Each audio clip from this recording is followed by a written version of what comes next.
Hi friends, welcome to Sindhuja Vaishu kitchen. இன்றைக்கி நம்ம பார்க்க போகிறது மசாலா கடலை தாங்க பார்க்க போகிறோம். ஈவினிங் ஸ்நாக்ஸுக்கு ரொம்ப டேஸ்ட்டாக இருக்குங்க. நல்லா கிறிஸ்பியாக டேஸ்டியாக எப்படி செய்கிறதுன்னு தான் பார்க்க போகிறோம்.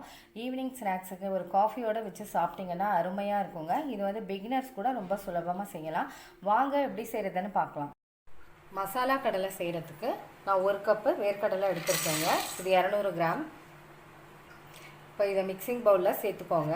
இது கூடவே 4 டேபிள் ஸ்பூன் கடலை மாவு சேர்த்துக்கிறேன். இது கூடவே 2 ஸ்பூன் அரிசி மாவு சேர்த்துக்கிறேன். இது கூடவே 1/2 ஸ்பூன் சோம்பை நல்லா தட்டி வச்சுருக்கேன், அதையும் சேர்த்துக்கிறேன். இந்த சோம்பு சேர்த்திங்கன்னா நல்லா வாசனையாக இருக்கும். இது கூடவே 1/4 ஸ்பூன் பெருங்காயத்தூள் சேர்த்துக்கிறேன்.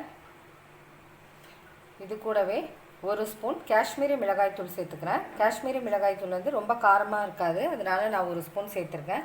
உங்கள்கிட்ட காஷ்மீரி மிளகாய்த்தூள் இல்லைன்னா நீங்கள் நார்மல் மிளகாய்த்தூள் கூட சேர்த்துக்கலாம். உங்கள் காரத்துக்கு ஏற்ப சேர்த்துக்கோங்க. இது கூடவே 1/2 ஸ்பூன் உப்பு சேர்த்துக்கிறேன். இப்போது இதை நல்லா மிக்ஸ் பண்ணிக்கலாங்க. நல்லா எல்லா பக்கமும் பண்ணுற மாதிரி நல்லா மிக்ஸ் பண்ணி வச்சுக்கோங்க. இப்போ இது கூட வந்து நம்ம தண்ணி கொஞ்சம் கொஞ்சமாக தெளித்து சேர்த்துக்கணும். ரொம்ப தண்ணி சேர்த்துடக்கூடாது. இப்போ தண்ணி சேர்த்துக்கலாம். தண்ணி தெளித்து சேர்த்துக்கோங்க. அதிகமாக தண்ணி சேர்த்துடக்கூடாது. நல்லா அது மேலே கோட்டாகிற மாதிரி, அந்த கடலை மேலே கோட்டாகணும், அந்த அளவு தண்ணி சேர்த்துக்கோங்க. இதை போல் நல்லா கலந்து வச்சுக்கோங்க. இப்போ கடலை மேலே பாருங்கள் லைட்டாக கோட்டாயிருக்கு, அந்த அளவு கோட்டானா போதும். தண்ணியும் நான் இன்னும் கொஞ்சமாக சேர்த்துக்கிட்டேங்க. நீங்களும் தெளித்து இதை போல் சேர்த்துக்கோங்க. கொஞ்சம் ட்ரையாக தான் இருக்கணும், அப்போ தான் நல்லா கிறிஸ்பியாக இருக்கும். இப்போ இதை வந்து நம்ம எண்ணெயில் போட்டு ஃப்ரை பண்ணி எடுத்துக்கலாம். இப்போ எண்ணெய் நல்லா சூடாகிடுச்சுங்க. இப்போ வந்து கொஞ்சமாக கடலை எடுத்து இதை போல் ஒன்று ஒன்றா உதுத்து விடுங்க. இப்போ தான் உங்களுக்கு நல்லா தனித்தனியாக இருக்கும்.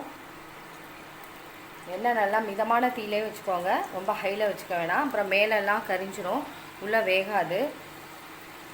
கொஞ்சம் கொஞ்சமாக சேர்த்துக்கோங்க. லோ ஃப்ளேமில் வச்சு சேர்த்துக்கோங்க. நல்லா ஃப்ரை ஆகிருக்குங்க. இப்போ கொஞ்சம் கொஞ்சமாக திருப்பி போடுங்க.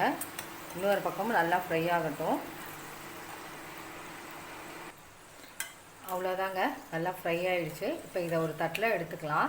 நீங்கள் இப்போ இதை வந்து சூடாக சாப்பிட்டீங்கன்னா உங்களுக்கு வந்து உள்ளார வேகாத மாதிரி இருக்கும், நல்லா கிறிஸ்பியாக இருக்காது. நல்லா ஆற வச்சுட்டு சாப்பிட்டிங்கன்னா நல்லா கிறிஸ்பியாக இருக்குங்க.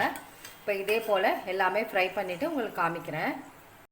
அவ்வளோதாங்க, நல்லா டேஸ்ட்டாக கிறிஸ்பியாக மசாலா கடலைலாம் ரெடி ஆகிடுச்சுங்க. இது வந்து ஈவினிங் ஸ்நாக்ஸுக்கு செஞ்சு கொடுத்தீங்கன்னா எல்லாருக்குமே ரொம்ப பிடிக்குங்க.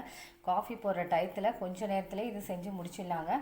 பிகினர்ஸ் கூட ரொம்ப சுலபமாக செய்யலாம். நீங்களும் ட்ரை பண்ணி பாருங்கள். இந்த வீடியோ உங்களுக்கு பிடிச்சிருந்தால் சப்ஸ்கிரைப் பண்ணுங்கள், பக்கத்தில் உள்ள பெல் பட்டனை கிளிக் பண்ணுங்கள். Okay, thank you.